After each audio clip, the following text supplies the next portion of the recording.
الحمد لله رب العالمين والصلاة والسلام على سيد الأنبياء والمرسلين أما بعد أعوذ بالله من الشيطان الرجيم بسم الله الرحمن الرحيم يا أيها الذين آمنوا استعينوا بالصبر والصلاة إن الله مع الصابرين۔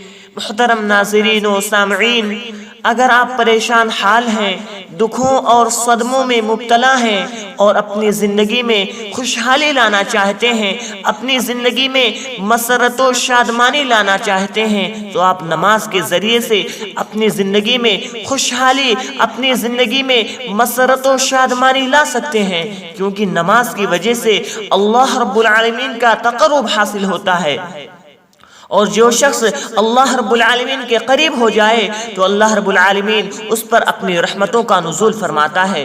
اس لیے ہمیں اللہ رب العالمین کا تقرب حاصل کرنے کے لیے نماز کا اہتمام کرنا چاہیے، اپنی زندگی میں خوشحالی، مسرت و شادمانی لانے کے لیے نماز کا اہتمام کرنا چاہیے۔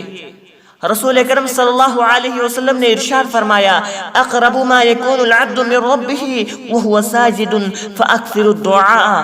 صحیح مسلم حدیث نمبر 482۔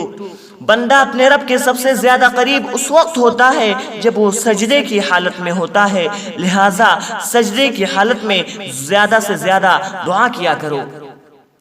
محترم ناظرین و سامعین، جب بندہ اپنے رب کے قریب ہوتا ہے، جب اللہ رب العالمین کے قریب ہوتا ہے، تو اللہ رب العالمین سے جو چاہے وہ مانگ سکتا ہے۔ اس لیے اللہ رب العالمین نے ہمیں نماز کے ذریعے سے مدد طلب کرنے کا حکم دیا ہے۔ اللہ تعالیٰ نے قرآن مجید کے سورہ بقرہ آیت نمبر 53 میں ارشاد فرمایا، 153 میں ارشاد فرمایا، یا ایھا الذین آمنوا استعینوا بالصبر والصلاة ان اللہ مع الصابرین۔ اے وہ لوگو جو ایمان لائے ہو، اے ایمان والو، جب کوئی پریشانی درپیش ہو، جب کوئی مشکل درپیش ہو تو صبر اور نماز کے ذریعے سے مدد طلب کرو، یقیناً اللہ صبر کرنے والوں کے ساتھ ہے۔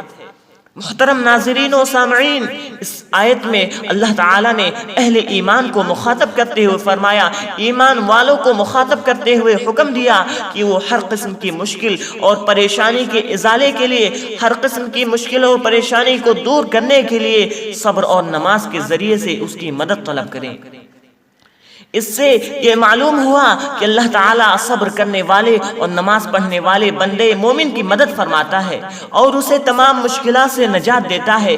گویا نماز دکھوں اور صدموں کا علاج ہے۔ نماز ادا کرنے سے دلوں کو اطمینان ہوتا ہے اور غموں کا بوجھ ہلکا ہوتا ہے۔ اسی لیے رسول اللہ صلی اللہ علیہ وسلم نے ارشاد فرمایا، جعلت قرۃ عینی فی الصلاۃ، یعنی میرے آنکھوں کی ٹھنڈک نماز میں رکھی گئی ہے۔ صحیح الجامع حدیث نمبر 324۔ محترم ناظرین و سامعین، نبی کی آنکھوں کی ٹھنڈک نماز میں رکھی گئی ہے۔ اس لیے ہمیں چاہیے کہ ہم بھی اپنے صدموں، اپنی پریشانیوں سے نجات کے لیے، خوشحال زندگی پانے کے لیے نماز کا ذریعہ اپنائیں۔ اور یہی نہیں، نبی کریم صلی اللہ علیہ وسلم کو جب بھی کوئی پریشانی درپیش ہوتی، آپ کوئی پریشانی میں مبتلا ہوتے تو آپ نماز میں مشغول ہو جاتے، آپ کو کوئی معاملہ پیش آتا تو آپ نماز میں مشغول ہو جاتے۔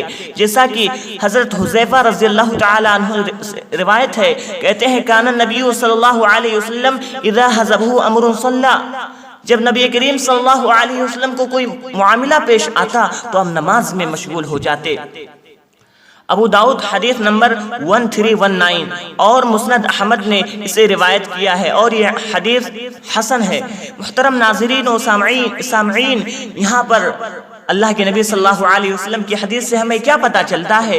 ہمیں یہ معلوم ہوتا ہے کہ ہمیں بھی نبی کریم صلی اللہ علیہ وسلم کی اس حدیث پر عمل کرتے ہوئے، اللہ کے نبی صلی اللہ علیہ وسلم کی اس عمل کو اپناتے ہوئے، ہمیں بھی جب کوئی مشکل درپیش ہو، کوئی پریشانی ہو تو نماز کے ذریعے سے ہم اس پریشانی کو دور کر سکتے ہیں اور ایک خوشحال اور باوقار زندگی ہم گزار سکتے ہیں۔ آخر میں رب العالمین سے دعا ہے کہ رب العالمین ہم تمام مسلمانوں کو نمازوں کی پابندی کرنے کی توفیق عطا فرما، فرائض کا اہتمام کرنے کی توفیق عطا فرما۔ اور ہم تمام مسلمانوں کو نماز کے ذریعے سے مدد طلب کرنے کی توفیق عطا فرما، آمین۔ اور محترم ناظرین و سامعین، دین کی بات پھیلانا صدقہ جاریہ ہے۔ صدقہ جاریہ کی نیت سے آپ اس ویڈیو کو شیئر ضرور کریں۔ فجزاکم اللہ خیرا واحسن الجزاء، والسلام علیکم ورحمۃ اللہ وبرکاتہ۔